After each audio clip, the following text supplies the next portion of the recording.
大家好，我係你嘅星咧主持人阿星。Donald Trump 嘅關稅啊，最新嘅關稅措施咧，喺尋晚美股收市之後咧就公布咗啦。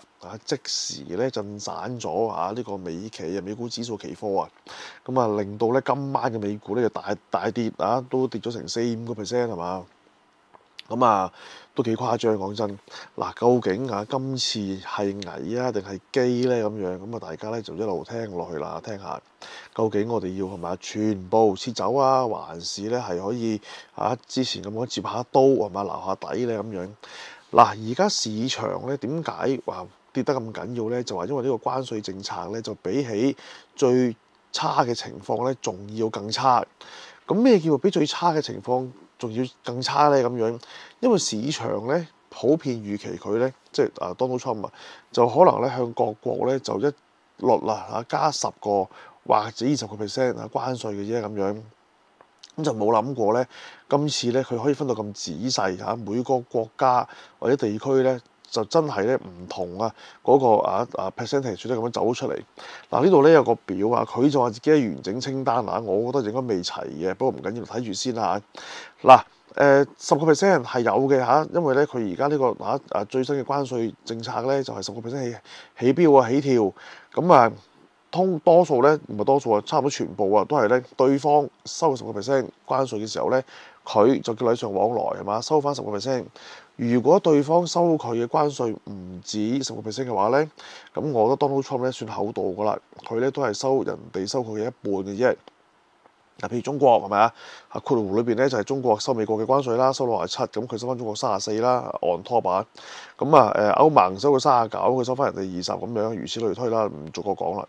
好啦，咁而家嘅問題咧就在於佢10% 係個基本，咁對上嗰啲係咪真係叫做話人哋收過幾多就收翻一半咁樣咁簡單咧？睇落就唔似嘅，講真，因為咧特朗普Donald Trump 佢自己講咧就話咧呢個關稅嗰個總額係包含咗好多其他嘅因素嘅嗰個決定。就話例如一啲匯率操控一啲貿易壁壘諸如此類就唔係咧單話一半咁樣就算數。雖然條數出嚟咧係一半，咁尤其是咧佢亦都有點名舉例澳洲咁樣就話咧唔知真定假如果喺澳洲住嘅朋友可以話俾我知，或者有去過澳洲嘅朋友可以話俾我知。佢就話咧澳洲咧就出口自己嘅牛肉去美國，但係咧佢就禁止美國嘅牛肉咧入口澳洲咁樣，俾關稅都唔得係嘛？咁究竟澳洲係咪真係買唔到美國嘅牛肉嘅咧？咁樣呢個我都唔清楚，好老實因為我冇去過澳洲講真。咁大家知嘅可以話俾我聽。咁所以咧而家嘅問題就在於，究竟呢啲關稅係咪真係咧純粹為咗收錢同埋咧叫做對等咁簡單咧？背後咧其實佢自己都講咗明示暗示咗，關稅係一種手段，佢係咧有一啲目的，希望咧對住咧一啲唔同嘅國家去達到某一啲目的嘅。OK，除咗呢個表之外咧，仲有個地方咧叫委內瑞拉。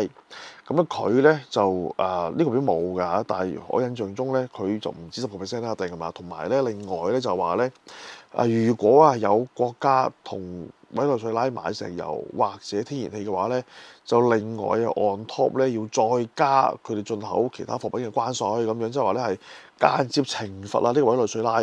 但係咧特別在咩咧？就係佢冇講俄羅斯喎，係咪？因為俄羅斯大家知道之前被制裁喎，被美國。咁點解咧？咁我相信而家當然因為咧佢同俄羅斯同普京而家就傾緊呢個和談啦，同俄烏戰爭裏邊係嘛，所以咧就唔喐俄羅斯住費事咧就刺激到普京係嘛，咁所以咧就俄羅斯嗰度咧就唔需要你就算因為之前已經講咗話唔可以幫佢買㗎啦咁樣，咁但係大家都明白啦，係咪？仍然咧相信咧有好多一啲所謂白手套或者台面見唔到台底嘅交易咧，照繼續進行嘅，我相信係嘛？咁冇事就冇事啦，係嘛？咁但係咧而家佢都即係暫時咧Donald Trump 咧都暫時唔追究呢啲嘢住係嘛？咁咧就先睇咗個和談先，不過呢個就唔係咁樣嘅話題。嗱好啦，而家主流媒體嘅分析就話咧，呢個關稅措施會令到呢個通脹係全球嘅通脹加劇咁樣。嗱，但係咧喺較早時間咧，美國財長咧就已經咧講咗啦，呢個咧其實咧唔會引致通脹加劇嘅。點解咧？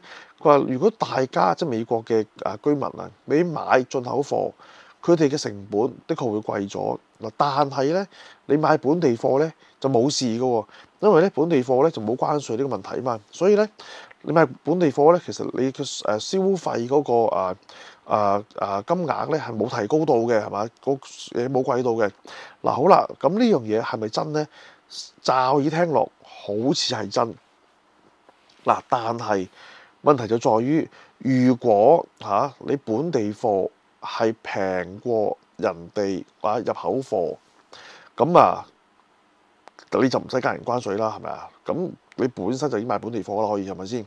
但係而家就係話俾大家聽，可能而家你加完關稅之後入口貨就貴過本地貨，但係未加關稅之前咧，可能就係入口貨平過本地貨啦，質素唔好講住先嚇。咁所以咧啲人先至希望喺某一啲產品裏邊咧買呢個入口貨啊嘛。就唔買本地貨啊嘛，佢冇同你講而家每樣貨品話入口貨係幾錢，本地貨係幾錢係嘛？咁咧然後咧就去做個比較，佢淨係話俾你聽，你買入口貨價錢冇變，買本地貨價錢冇變，冇錯，佢講嘅係事實。但係如果而家嘅本地貨已經係比入口貨貴嘅時候，咁你買唔到入口貨，或者入口貨嘅價錢突然間大幅提升，咁從而變成入口貨貴過本地貨嘅話，咁即係話對於消費者嚟講，佢嘅支出都係多咗嘅喎。咁呢個其實咧都係通脹嚟嘅喎，係咪先？點解會唔係通脹咧？一定係通脹啦。好啦，咁問題就在於嗱，佢就話啦，呢個情況咧就係Donald Trump 越樂意見到嘅係嘛？美國嘅購買力就買翻呢個本土嘅貨品同埋本地嘅貨品，美國優先啊嘛。咁當然呢個咧嗰個原意就當然係好啦，係咪先？咁但係問題就在於美國究竟有冇足夠嘅生產力？即係呢一刻你俾3幾年佢唔敢講啦，係咪？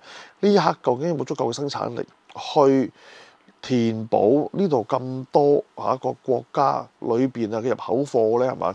我相信咧就未必有講真，係嘛？一時三刻未必得嘅。咁所以咧喺短時間之內咧，的而且確嗰個通脹咧係會提升嘅。好啦，通脹提升之餘，好啦，咁到時咧究竟個息口嘅走勢又會點咧？而家啲人就好關心個息口走勢啦，係嘛？減息定唔減息，甚至乎加翻轉頭咧，因為通脹啊嘛，所以今晚咧大家見到個納指咧就跌得好急跌咗好多。嗱，問題就在於大家咧見到Trump 咧喺呢幾個月裏邊咧。11月到依家即係叫做1月就正式上任啦，到依家3個月啦，係咪？咁就嗰個做法咧，個操作咧都係咧好多嘢，有啲嘢佢就真係叫靠客，同埋靠客講嗰啲咧，佢未必做嘅。但係佢做得出嚟嗰啲咧，通常嗰啲有啲後着嘅，講真係咪？我就唔信咧Donald Trump 而家可以放任頭先所講嗰啲通脹因為佢肯定知道咧本地貨同呢個入口貨喺加關稅前嗰個價錢嘅比較，究竟咧有幾大，冇理由做嘢咁粗疏嘅。講真，而家美國政府咁我唔相信咧佢會任由呢個情況咧就一路咧惡化落去，因為如果你嗰個內部供應係唔夠嘅話咧，啲人咧你都係要買呢個入口貨係嘛？咁入口貨貴咗啦，咁即係話咧本身買本地貨嗰個差價個通脹都仲未夠喎，仲要咧食埋咧就市場而家最關心，甚至乎佢最擔心入口貨嗰個關稅嘅通脹喎，係咪先？咁又好大鑊㗎喎，因為特朗普競選嘅時候咧就講咗佢哋咧會就盡力降低通脹啦，諸如此類啦咁樣。因為特朗普而家嗰個情況咧，其實當然佢有啲政策好受人民歡迎，有啲政策咧就唔係咧好受人民歡迎。咁當然係嘛冇一個領導咧，或者冇一個總統咧做所有嘅嘢都啱晒所有人嘅係嘛。咁但係問題在於，如果呢個通脹就喺唔好話無止境啦，係嘛？喺短時間內，可能1年之內係嘛？咁急速上升嘅話，咁究竟對於佢嘅情況係咪真係咁樂觀咧？嗱，咁以下咧我就會舉少少例子話俾大家聽咧，其實佢應該會點樣，即係佢後著係啲咩咧？嗱，其中一個就係話之前佢講咗啦。會減稅咧就係會減公司嘅利得稅，即係話咧你賺嘅錢咧交嘅稅咧就將佢降低。之前我唔記得咗係幾多啦，總之最新就要降咗15%嗱，15%咧喺全世界嚟講咧的而且確係一個低水平啊，咁就同香港睇齊咁滯㗎啦已經。